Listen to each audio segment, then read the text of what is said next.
All right, welcome back everyone to the deep dive. So you guys wanted us to take a look at this book by Geoff Thompson called Arm Bars and Joint Locks. This is a part of his ground fighting series, right? Yeah. So we're gonna try to just pull out some of the key things that we think are worth highlighting from this book for you guys. Yeah, I mean, Geoff Thompson is a really fascinating guy. Mm-hmm. Like, he's got over 20 books published now, but he also has like 9 years of solid experience as a nightclub doorman. Yeah, yeah. And his martial arts background is super legit. 6th Dan black belt in Japanese karate. Wow. 1st Dan judo, and he's a qualified senior instructor in wrestling and other martial arts. Yeah. He's even written for like a bunch of men's magazines, GQ, FHM, Maxim Yeah. Arena, Front Loaded, Men's Fitness. That's impressive. You can find out more about him on his website, obviously. Yeah. And he specifically thanks Mark McFan and Rick Young in the acknowledgments for this book. Very good. Very good. So the interesting thing that Thompson focuses on here with arm bars and joint locks is the idea that a lot of people underestimate their potency and how much they can actually be used. Yeah. And he says basically in controlled environments, you don't get the full picture of, Right. sometimes in the gym, you're practicing on somebody who will tap out before a limb breaks or whatever. Yeah. But in a real street situation, someone's not going to politely tap out. Exactly. And I think the anecdote that he opens the book with really kind of brings that home. Yeah. And he talks about a friend of his who's a judoka in Coventry who was chased by some assailants. Yeah, yeah. And he used joint locks to break one of the assailant's legs and both arms. Wow.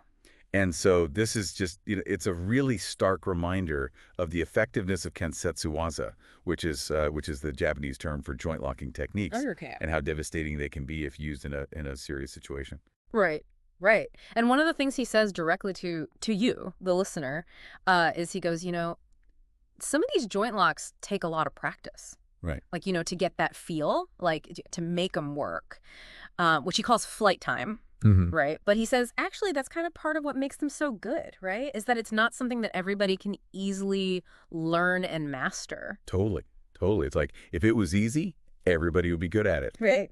And it makes you really kind of think about the whole ground fighting game.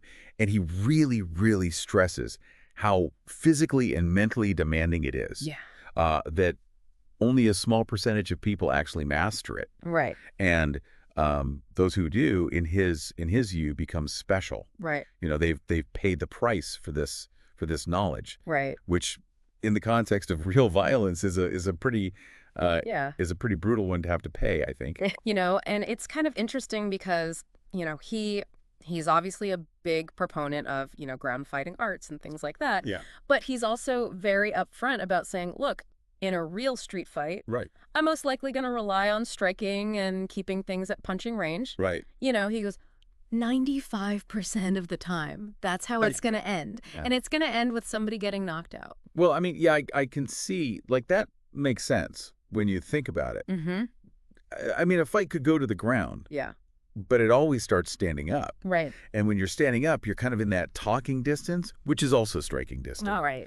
And if you follow his sort of self-defense kind of approach, it's very much about either, maintaining that distance or Right. even potentially using a preemptive strike if you can't get away. Right. If de-escalation fails. Yeah. But yeah, no, he's... So even though he's, his main thing is striking, he's very clear about the fact that knowing ground fighting is still crucial. Absolutely. Absolutely. Yeah. So for you guys, the key takeaway here is he believes that it gives you the confidence to really commit to your strikes without constantly worrying about, oh my God, what happens if they take me down? Right. Yeah. Am I going to be helpless on the ground? Yeah. And he contrasts this with fighters who, might only focus on striking, and then when they get taken down, they're just completely unprepared and surprised by the reality of, how a fight actually plays out on the ground. Yeah, it's a shock. It's a huge shock for a lot of those guys. Yeah. Yeah. And, one of the really interesting things is that he's very, some people might call it blunt or, very pragmatic about saying, look, in a real, life or death situation, Yeah. you need to use whatever techniques are necessary. Exactly. Yeah. And he talks about, he specifically says, things like biting and headbutting, Yeah, yeah. which a lot of people might When go, people sort of think of it, yeah, oh, that's below me. yeah, below the belt. Yeah, but he's basically saying, look, you know, if you have that as your mentality, then you're potentially setting yourself up to be vulnerable to someone who's just not playing by any rules. Yeah. I mean, that's the thing. You can't really Yeah. predict what an untrained fighter is going to do. Right. They're going to be unpredictable. Right. They're going to be resilient. Right. Right. Right. Right.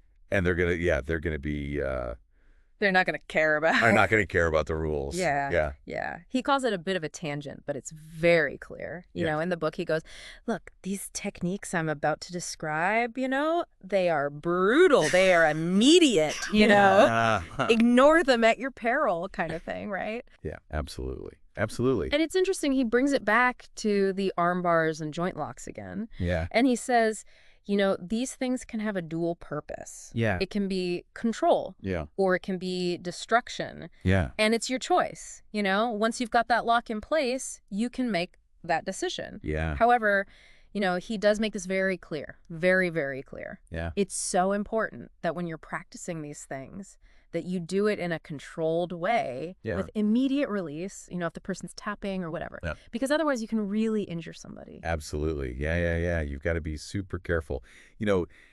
It's one thing to be practicing with your training partner. Yeah.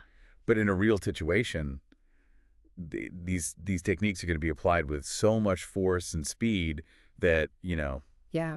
it's a completely different ballgame. Yeah. I mean, he makes a very clear distinction between, like when you're practicing, someone taps, you immediately let go. Yeah. You're gently bending that arm to get it into the position. Yeah.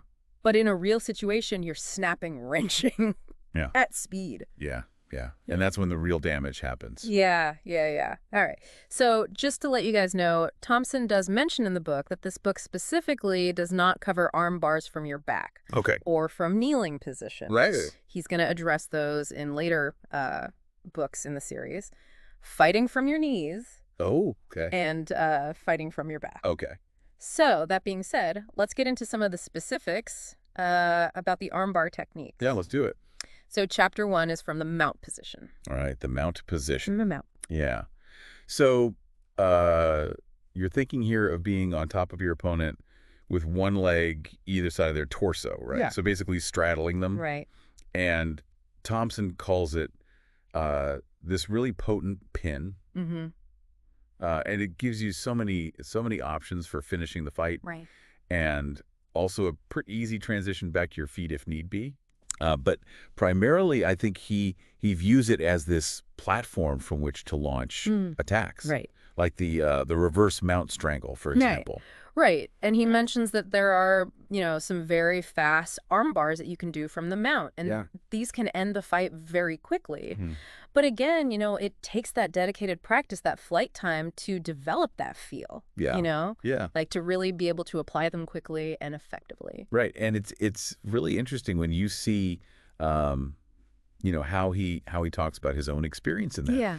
And he says, in all-out controlled fights that he's been involved in, like arena fights, he estimates that about 50% of his victories have come from an armbar.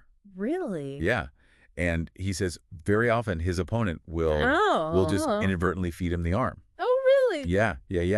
Like as they're trying to, defend or escape. And so what he'll often do is he'll throw like a quick strike first to distract them. Yeah. And then that gives him the opening to go for the armbar. Makes sense. Okay, so let's get down to the nitty-gritty, I guess. Yeah. So he talks about the grapevine armbar from the mount. Okay. And he says it's not, particularly the most powerful armbar. Yeah. But it is useful for controlling one of their arms. Yeah. And it frees up your other hand to strike. Yeah. So, you've got that one arm controlled. Now you can start throwing punches with your other hand. Yeah. And it's most effective when your opponent's not violently resisting, like when you're drilling. Yeah. That's when it kind of works at best. Mm-hmm. And it works when they grab you or when they try to punch, right? Yeah. You basically wrap their arm at their elbow, with their palm facing up under your armpit. Yeah. So kind of like a, palm up under your armpit kind of grip. Yeah. You grab your own hand, lean back, and put pressure on their elbow. Okay. So that's the grapevine. Yeah. Then there's the shoulder lock from the mount. Yeah. So this one, you grab their outstretched arm, and then you kind of turn and sit through with one leg. Okay. And this basically puts you sitting down while still holding onto their arm with both of your hands. Yeah. And this will usually turn them onto their side. Mm. And then from there, you shift your weight forward a little bit.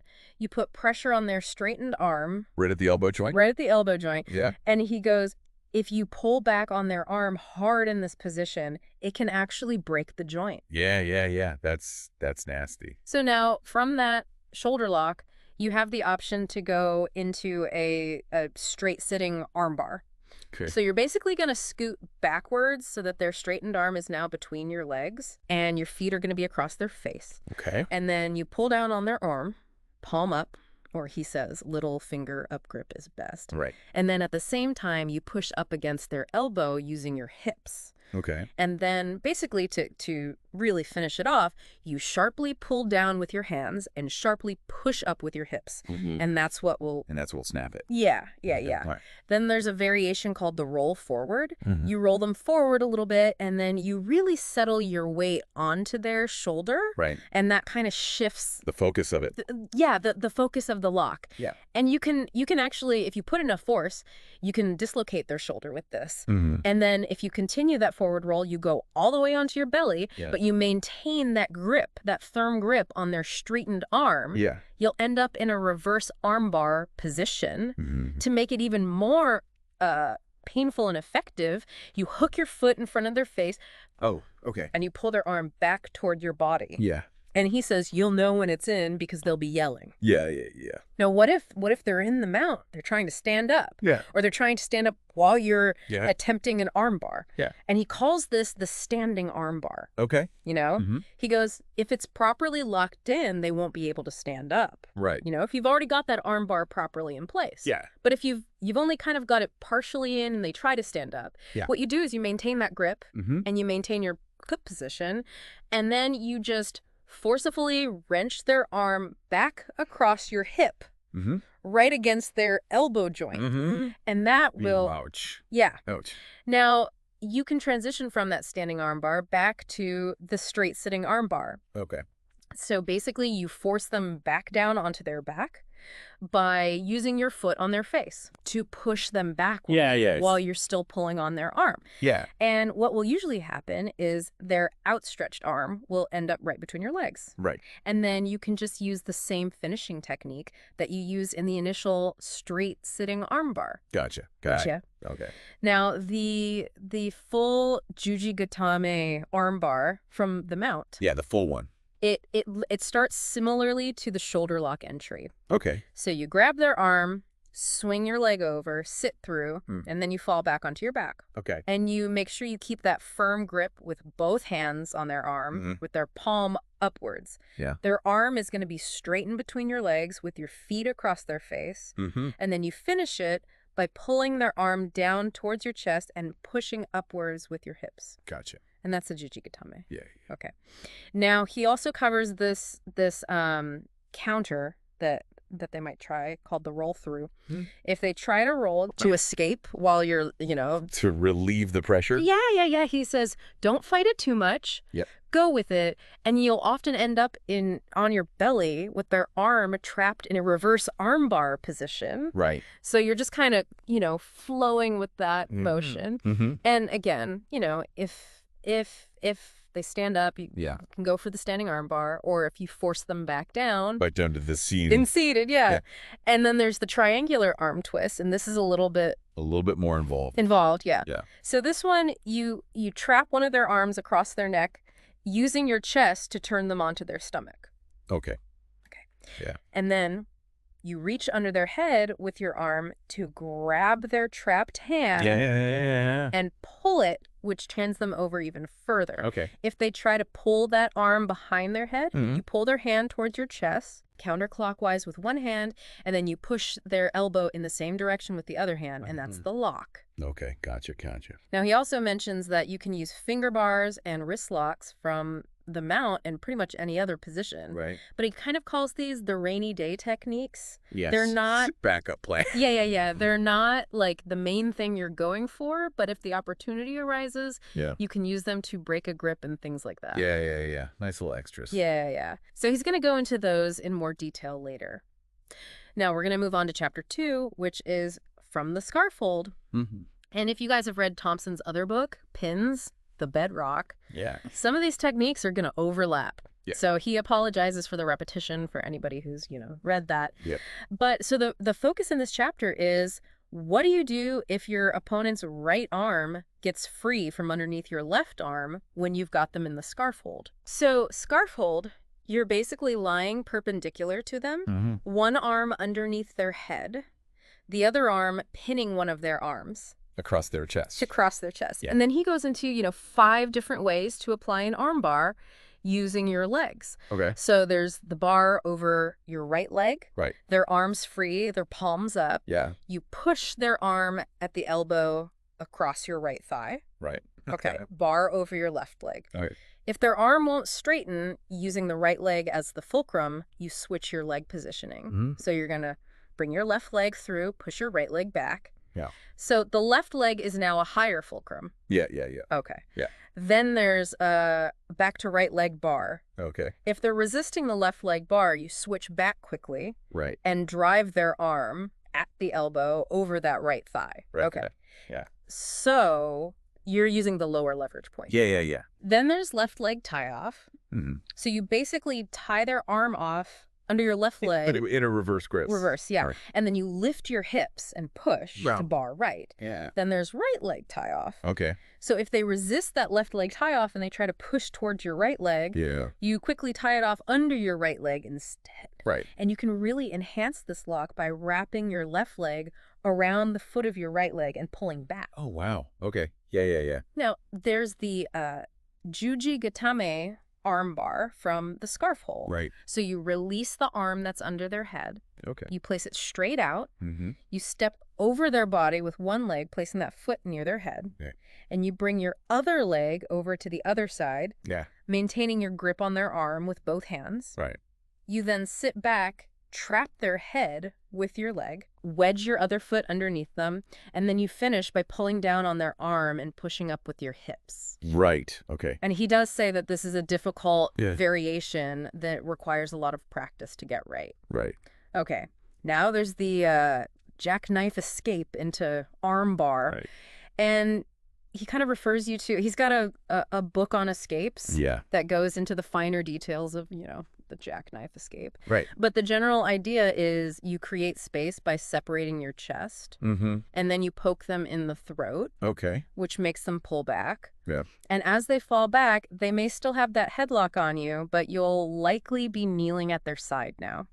And then you place one foot over their head, and then to get them to release that headlock, you poke them in the eye. Right. Which usually makes them straighten their arm. Yeah. And then you can lie back, trap their head with your leg, wedge your other foot, and apply the arm bar, as in the previous Juji Gatame. Right. Okay. So you're basically using the momentum. Yeah, you're using their momentum to set up the arm bar. Yeah. Now, from the kneeling scarf hold position, you also have the shoulder lock. Okay. First thing you got to do is force their arm straight. Right. And he suggests, you can strike them to the face, the eyes, the throat, whatever, until they release and their arm straightens. Yeah. Once their arm is straight, you step over their body with one leg, you kneel across their face with the other, and then you just sit forward onto their arm. Okay. And that makes the shoulder lock. Gotcha.